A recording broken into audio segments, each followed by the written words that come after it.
If I'd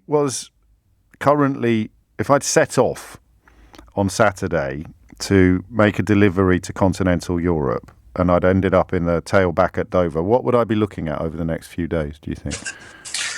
Well, if you've come from Europe into the UK, is that your question, James? No, if I'm in a lorry now in Kent, yeah. What does the immediate future look like? Well, I mean, if you're a lorry in Kent, you're going to be stuck there for at least 48 hours as it stands at the moment. I know there's some rumour that's sort of filtering around to say that we might find a resolution to this really quickly. But at the moment, if you're stuck in that queue for 48 hours, it's going to be pretty miserable.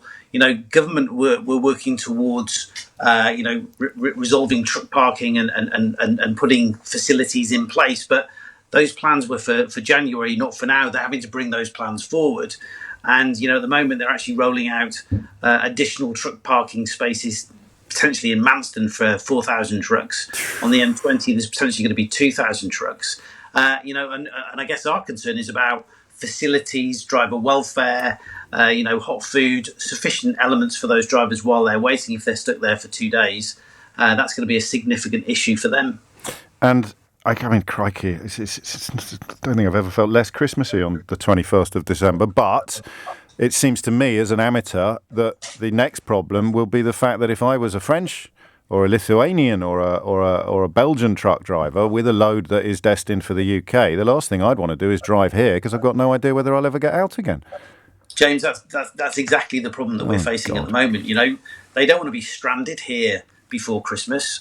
If they come into the UK today, then they're going to have to join this queue, over the next sort of 48 hours. So what we're hearing more and more at the moment is a lot of EU drivers and hauliers from Europe are refusing to come to the UK, don't want to come to the UK. And that's going to create a challenge for us if they don't come. We may well see a shortage of fresh produce. We've seen a lot of stock building already for ambient product for transition. So I think the retailers are well stocked with ambient product, but that short shelf life chilled product, is likely to be, under pressure getting that into the UK. And probably would have been anyway come January the 1st in the absence of a negotiated settlement. But coronavirus is like the mother of all magnifying glasses, really, isn't it?